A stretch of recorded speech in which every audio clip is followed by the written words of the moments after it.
جہاں جہاں بھی آپ لیڈرشپ فیل کرتے ہیں کہیں نہ کہیں تو بڑے ہوں گے نا. بھائی بہنوں میں بڑے ہو سکتے ہیں, ماں ہے تو گھر میں بڑی ہو سکتی ہیں, ٹھیک ہے, ساس ہیں تو پھر آپ اور بہت سارے لوگوں کو لیڈ کر رہی ہیں. اسی طرح سے نانی دادی ہیں تو بھی آپ لیڈ کر رہی ہیں, آپ استاد ہیں تو بھی آپ لیڈ کر رہے ہیں. اگر آپ کسی جگہ کسی ادارے میں لیڈر کی حیثیت سے ہیں تو پھر تو آپ کی اور رسپانسبلٹیز بڑھ جاتی ہیں, ذمہ داری بڑھ جاتی ہے, آپ کے کندھے اور ذمہ داری کے بوجھ سے بھرے ہوئے ہوتے ہیں. ہر لیڈر سے پوچھ ہے, اگر یہ بات ہر لیڈر یاد رکھے کہ میرے جتنے بھی فالوورز ہیں ان کی پوچھ مجھ سے ہوگی, تو آپ سوچیں وہ کتنا زیادہ ایکٹیو ہوگا اپنے کام کو لے کر. کیونکہ جواب دینا وہ بھی اللہ رب العزت کو کوئی آسان چیز تو نہیں ہے. ایک چھوٹی سی چیز پر اگر پکڑ ہو جائے نا, دیکھیں عوام کا حساب کتاب پھر بھی آسان ہے بنسبت لیڈر کے, حکمران کے. اس کی جواب دہی بڑی ہے. وہی والی بات ہے کہ ہم فضیلتیں تو چاہتے ہیں لیکن ہم ویسا عمل نہیں کرتے, ویسی ہماری ذمہ داریوں کی ادائیگی نہیں ہوتی. لیکن ہم چاہتے ہیں کہ اللہ ہمیں فضیلت عطا کرے.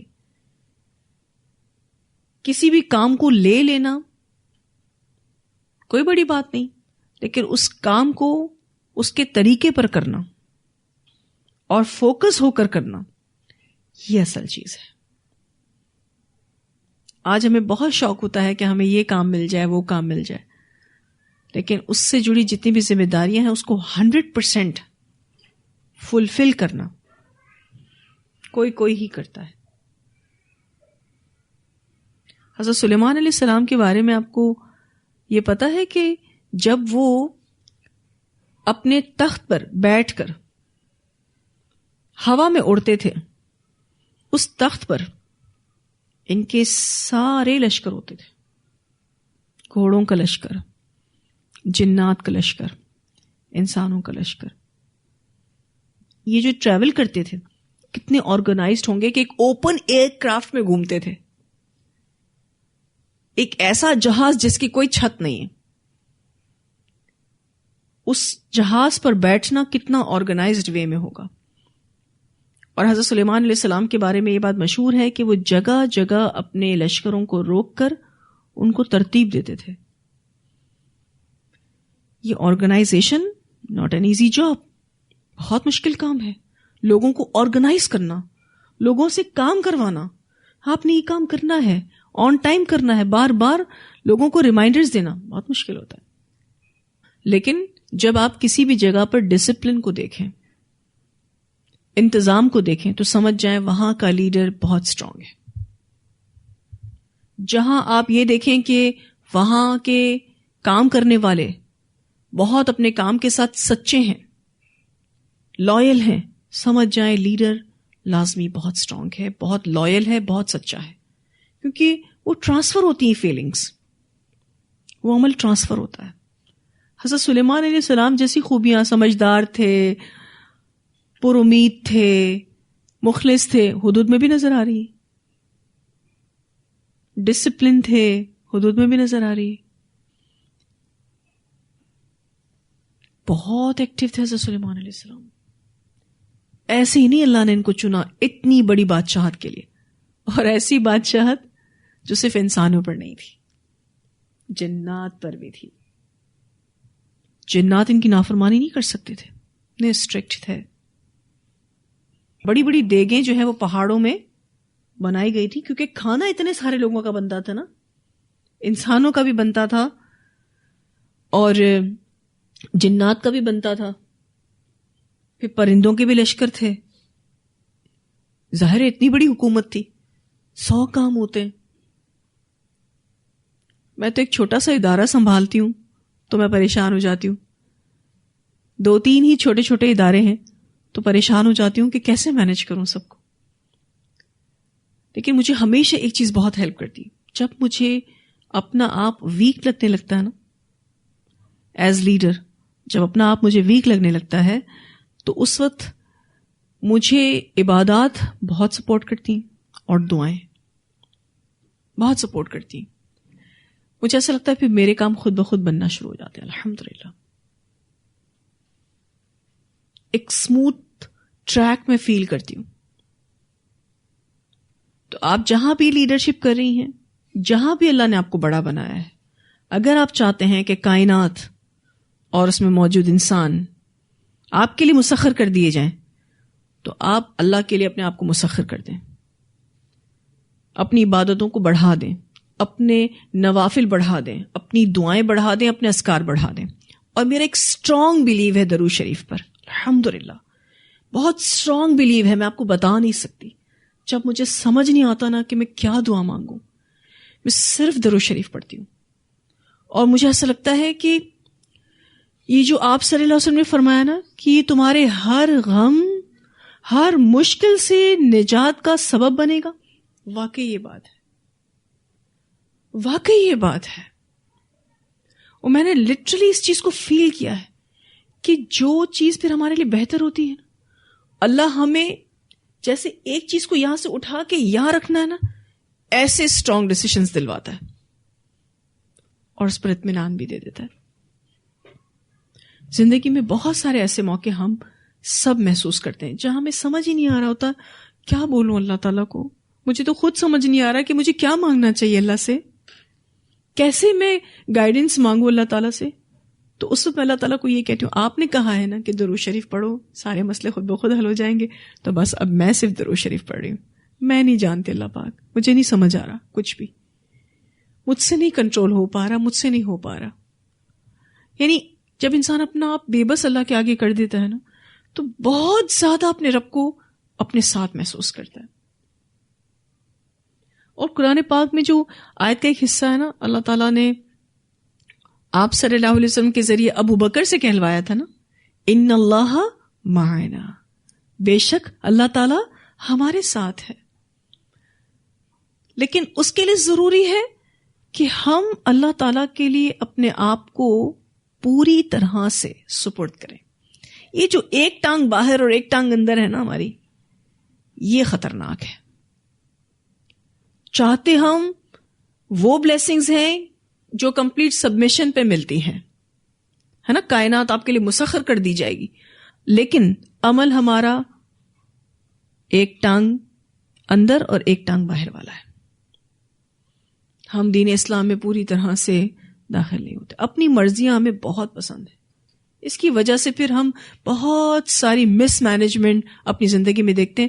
گھنٹیاں پھر بھی نہیں بچتی, پھر بھی ہماری گھنٹیاں نہیں بچتی کہ اتنا ڈس آرڈر ہماری زندگی میں آ رہا ہے, ریزن کیا ہے, دیکھیں ہم کہ کہاں غلطی کر رہے ہیں.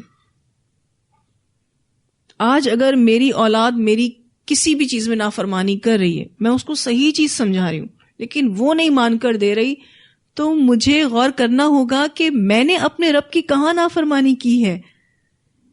اللہ نے تو اولاد مجھے دی ہے, میری ماتحت بنایا ہے اس کو, یہ کیوں اتنی سرکش ہو رہی ہے, وہ کیوں مسخر نہیں ہو رہی, میری درست بات کو کیوں نہیں مان رہی. لازماً میں کہیں ویک ہوں پیچھے. کتنی چیزیں حضرت سلیمان علیہ السلام کے لیے اللہ نے مسخر کر دی, کتنا کر سکتے تھے, لیکن آج اسی آپ دیکھیے, ہوا بھی ان کے لیے مسخر کر دی گئی تھی, جس طرف چاہتے تھے ہوا چلتی تھی. سبحان اللہ. کبھی آپ کھڑے ہو نا اپنی بیلکنی میں اور آپ اذکار کر رہے ہوں اور آپ صرف دل ہی دل میں سوچتے ہیں ہوا نہیں چل رہی, اور اچانک سے ہوا کا کوئی جھونکا آپ کو چھو جاتا ہے, تو آپ کو نہیں آتا ہوش کہ اس رب نے آپ کے دل میں آنے والے خیال کو فوراً سے پورا کر دیا. ہم اتنے باشعور ہیں ہی نہیں, یوں نعمتیں بٹور رہے ہیں, یوں دونوں ہاتھوں سے اللہ کی نعمتیں لے رہے ہیں, الحمدللہ, لیکن ہماری فرما برداری اس لیول کی ہے ہی نہیں. ہم کب سدھریں گے؟ ہم چھوٹی چھوٹی چیزوں میں اپنے ایمان کے یوں سودے کرتے ہیں, سمجھ ہی نہیں آتا ہمیں. شادیوں کو آپ دیکھیں, مطلب بے حیائی عام ہوتی جا رہی ہے. عورتیں تو, میں کیا کہوں عورتوں کے بارے میں, اس قدر نافرمان ہوتی جا رہی ہے اور اس قدر بڑا فتنہ امت کے لیے بنی ہوئی ہے. اللہ کی پناہ. شادیوں کے معاملات ہم دیکھیں تو مطلب بے حیائی نافرمانی عروج پر ہے. ابھی میں ایک خبر دیکھ رہی تھی کہ ایک لڑکی کی شادی تھی 7 جنوری کو اور نکاح تھا جس مسجد میں. رات کو اپنی شادی کی شاپنگ کو فائنلائز کر کے گھر آیا ہے, سینے میں درد اٹھا ہے, ہارٹ اٹیک آیا ہے اور ڈیتھ ہو گئی. اور جس ٹائم پر اس کا نکاح تھا اس ٹائم پر اس کی نماز جنازہ ہو رہی تھی. یہ ابھی خبروں میں آئی ہے یہ بات. ہماری ہی فیملی میں بہت کلوز فیملی ریلیٹیوز ہیں. گاڑی میں آ رہے تھے باپ بیٹے سب, کہ سم سے گولی آئی ہے اور جو ڈرائیو کر رہا تھا بیٹا اس کے سر میں لگی. 24 سال کا لڑکا, 1 سال پہلے شادی ہوئی ہے, 7th منتھ ہوئے اس کی بیوی کو پریگننسی کی. یعنی اتنے ہم جو فیملیز ہیں اس میں اتنے کلوز ہیں کہ ہم ان کو اچھے سے جانتے ہیں. تب یہ ساری سڈن ڈیتھس, یہ ساری پرابلمس ہمیں کیا بتا رہی ہیں؟ جو بھی کرنا ہے کر لو, کب تک کرو گے, آخر آنا تو ہمارے پاس ہی ہے. لٹرلی جب میں کوئی بلنٹ نافرمانی دیکھ رہی ہوتی ہوں, دیکھیں غلطیاں تو ہم سب میں ہیں, لیکن ایک جو علل اعلان نافرمانی کرنا ہے نا اللہ کی, یہ بڑا خطرناک ہے. شادیوں میں انٹریز ہو رہی ہیں اسماء الحسنی کے ساتھ, لیکن آپ یہ دیکھیے کہ وہ انٹری ہو کیسے رہی ہے, 100% اللہ کی نافرمانی, اور ساتھ میں کیا چل رہے ہیں, اسماء الحسنی. مجھے اس وقت خوف آ رہا ہوتا ہے لٹرلی کہ اللہ تیرا عذاب نہ آ جائے, اس چھت کو پھاڑ نہ دے, کہ تیرے نام چل رہے ہیں اور وہ نام جس میں تیری صفات ہیں کہ تو ایسا ہے, تو ایسا ہے, اور اس کے بعد ساتھ ہی نافرمانی بھی ہو رہی. یا اللہ اتنا بڑا جگر, اتنا بڑا جگر, اتنے نافرمان ہو گئے ہم. سیلفیز پر سیلفیز ہی بنا رہی ہیں لڑکیاں, پتہ نہیں کن کن پوزز میں سیلفیز بنا رہی ہیں. اللہ کی پناہ ہے. شریف گھرانوں کی بچیاں, یہ دولہا دلہن کا جو فوٹو شوٹ ہے کتنا بے حیائی پر مبنی ہے. میں یہ سوچتی ہوں یا اللہ میں ایک ادنا سا انسان جو قرآن پڑھاتی ہوں تو تکلیف ہوتی ہے یہ سب چیزیں دیکھ کر. تو جس نے قرآن اتارا ہے, تیرا تو یہ کلام ہے, تجھے کتنا غصہ آتا ہوگا, لیکن تو بڑا بردبار ہے. آج بھی ہم پر یوں عذاب نہیں پھینکتا کہ بجلیاں گر جائیں, جسم اکڑ جائیں, لیکن پھر بھی اللہ تعالیٰ ریمائنڈرز دیتا ہے. کوئی سننے کو ہی تیار نہیں, کوئی سمجھنے کو ہی تیار نہیں, بس خوشیاں منانی. پتہ نہیں خوشیاں مسلمانوں نے کن چیزوں میں ڈھونڈ لی. پھر جو بے سکونیاں آتی ہیں زندگی میں سمجھ ہی نہیں آ رہا ہوتا. لٹرلی میں نے لوگوں کو بولتے ہوئے سنا ہے, پتہ نہیں ہم سے کہاں غلطی ہوئی. کبھی کبھی تو میرا دل چاہتا ہے اپنا دل ان کے سامنے کھول دوں کہ جی آپ کی یہاں غلطی ہو رہی ہے, لیکن سم ٹائمز انسان کتنا مجبور ہوتا ہے, کچھ بول نہیں پاتا. میں نے بھی اپنے آپ کو بہت جگہوں پر مجبور پایا, لیکن میں آج آپ لوگوں کے توسط سے یہ میسج دینا چاہتی ہوں کہ اپنی خوشیوں کو نافرمانی کا زنگ نہ لگائیں. آپ اپنی خوشیوں کو نافرمانی کے ساتھ آگ نہ لگائیں. ویسے ہی بہت آزمائشیں ہیں, ویسے ہی مومنین آزمائے جائیں گے. آپ صلی اللہ علیہ وسلم نے فرمایا نا 99 آزمائشیں اس کے پہلو میں رکھ دی اللہ تعالیٰ نے, یعنی بے شمار آزمائشیں تو ویسے بھی آنی ہیں. کہاں ہم اور وبال اکٹھے کریں, اپنی اولادوں کو داؤ پر لگائیں. پھر ہم چاہتے ہیں ہماری نسلوں میں ایمان چلے, ہم چاہتے ہیں اللہ ہمیں نعمتوں سے نوازتا رہے, ہمارے بچوں کی شادیاں ہوں تو بس ایک ایک کر کے ساری نعمتیں ان کو ملتی چلی جائیں. ایسا نہیں ہوگا. مجھے حیرت ہوتی ہے جب ایک ماں خود حجاب میں ہے اور اس کی بیٹی بغیر حجاب کے جب کوئی بھی پروگرام اٹینڈ کرتی ہے اور وہ فوٹو شوٹ کرواتی ہے, اور جس طرح سے اس کو فوٹوگرافر کہہ رہا ہے یا کہہ رہی ہے, کیونکہ آج کل تو لیڈی فوٹوگرافر کا بھی فتنہ آیا ہوا ہے نا, کہ لیڈی فوٹوگرافر آ رہی ہے تو وہ جس طرح سے بھی ہماری بچیوں کو گائیڈ کرے, آپ پاؤں یوں رکھو, آپ ہاتھ یوں رکھو, آپ یوں کھڑے ہو, آپ اس طرح سے پوز دو, آپ منہ یوں رکھو, ٹھیک ہے. یوں ہم اپنی بچیوں کو ایکٹریسز بنانے کے لیے تیار نہیں ہیں. یوں نہیں، ہمیں اپنی بچیوں کو فلموں میں کام نہیں کروانا، ڈراموں میں کام نہیں کروانا، لیکن ان ادر سائڈ ہم اپنی بیٹیوں کو یہی کام کروا رہے ہیں. میری تصویر، چلیں آپ اپنی فیملی پکچرز لیتے بھی ہیں، آپ کے فون تک آپ رکھتے بھی ہیں، اس پہ میں زیادہ بات نہیں کرتی. ٹھیک ہے، اگر آپ کو لگتا ہے کہ آپ اپنی حفاظت کر سکتے ہیں تو کریں، لیکن کسی اور کے موبائل میں آپ کی تصویر کا کیا کام؟ آپ نے اس سے سرٹیفکیٹ لے لیا ہے یا ضمانت لے لی ہے کہ اس کا فون کسی اور کے ہاتھ میں نہیں آئے گا. ہماری ہی گھر کی بچیاں ہیں، شریف گھرانوں کی. پھر ہم چاہتے ہیں کہ نیک جوڑے ملیں. کہاں سے ملیں گے؟ کیسے ملیں گے؟ جو آپ پریٹینڈ کر رہے ہیں، جس طریقے سے آپ اپنی بچیوں کو پوز کروا رہے ہیں، کیسے اللہ آپ کو نیک جوڑے دے گا؟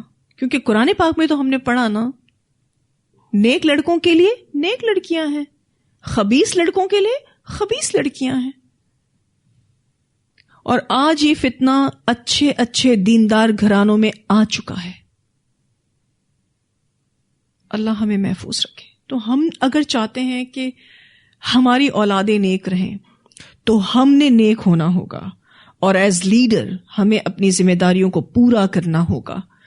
میں ایز ماں اپنے گھر میں اپنے بچوں پر لیڈر ہوں. مجھے ان کو آرڈرز دینے آنا چاہیے.